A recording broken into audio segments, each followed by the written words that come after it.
Everything you've been told about the beginning of time is a lie.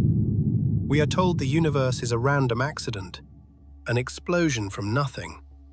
But look at the stars. Look at the speed of light. It isn't a physical constant, it's a cage. We are living in a quarantined nursery, governed by a reset protocol that has already happened before. The crisis in cosmology. Modern science begins its story at the singularity, a point of infinite density where all known math and physics simply collapse. We are taught the universe exploded from nothing, yet the first law of thermodynamics dictates that energy cannot be created. It can only change form. If energy is conserved, then the initial spark required a pre-existing source. Today we are facing what researchers call the crisis in cosmology. The James Webb Space Telescope has captured galaxies that appear too mature and too early for the standard Big Bang timeline. These universe breakers suggest that our 13.8 billion year clock is wrong. The logic is unavoidable. Nothing comes from nothing. The Big Bang was not a random accident. It was a strategic injection. If the net energy of the universe is zero, then the Big Bang didn't create reality. It separated it. It was an engineering event. An engineer deposited condensed energy into a medium to create a refinement engine. The universe is not here to produce matter. Matter is a byproduct. This entire system was built to produce coherent consciousness. If the universe is a vast open playground, then why is it so incredibly hard to move around? The snail's pace. Science tells us the speed of light, 300,000 kilometers per second, is the ultimate limit. But on a cosmic scale, that is a snail's pace. It takes 4 years to reach our nearest neighbor, 100,000 years just to cross our own galaxy, to an engineer capable of triggering a Big Bang. A speed limit like this isn't a law of physics, it is a choice. This is a quarantine protocol. We are being kept in isolation rooms because we are currently detuned. Imagine if we could traverse the stars right now with our current state of tribalism, greed, and ego. We would spread our residue like a virus across the stars. Space travel is not impossible. It is locked. The universal gate only opens when we achieve the unity frequency. We aren't being prevented from exploring. We are being prevented from infecting.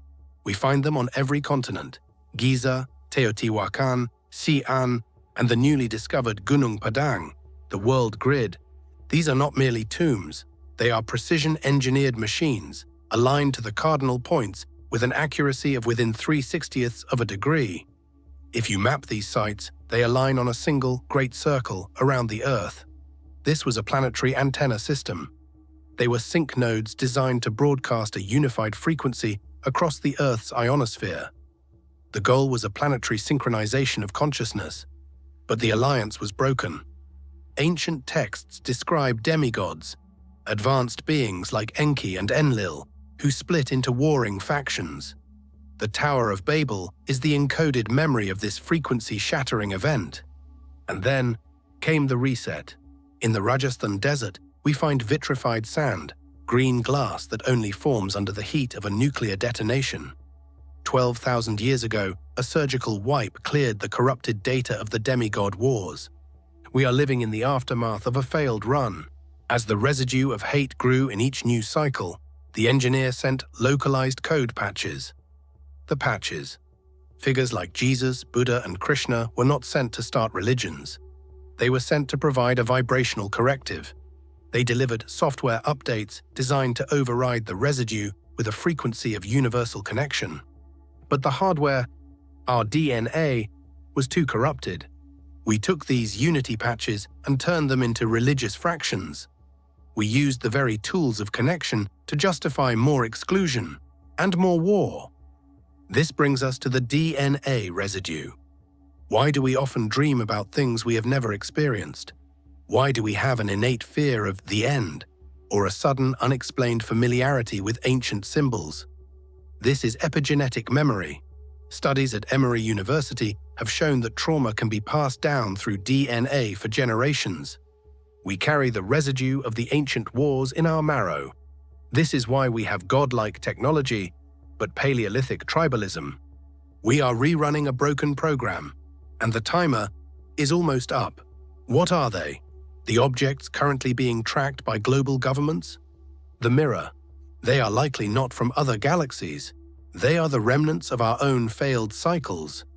They are the descendants of the Enki era, civilizations that mastered gravity and dimensional travel, but failed the unity test. They achieved the technology of demigods, but kept the ego of units. They are stuck in the basement of our reality, technologically advanced, but strategically useless to the Creator.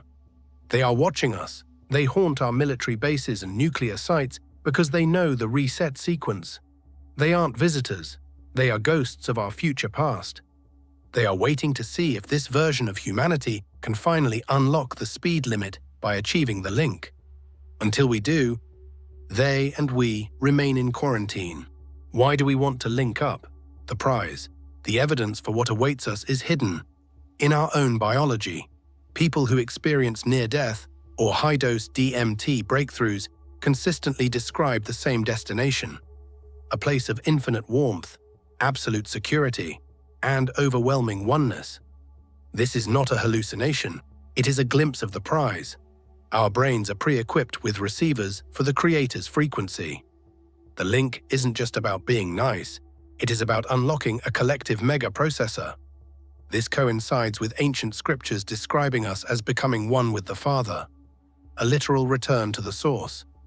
The eternal peace isn't a dream, it's the default state. It is the reward for finally finishing the puzzle. We are at the crossroads, the final solution. Technology is currently being used to amplify our self-absorption, signaling an impending reset. But there is another way, a biological frequency shift. Phase 1, the cleanse, using the universal chord 432 and 528 Hz. This is a system restore. It vibrates the DNA back to its initial state, muting the ancient residue of conflict. Phase 2, the final sync, a 40 Hz gamma pulse, locking 8 billion conscious units into one network. In this state, the speed limit vanishes. We move from being the subject to being the co-creator. The universe is waiting for a unified signal. As long as we are 8 billion self-absorbed units, we are just noise. If we choose the chord, we graduate. If we choose the residue, we reset. The choice is ours. Is the current noise of our world a natural decay, or a deliberate test we are failing? Share your thoughts below. The link is waiting.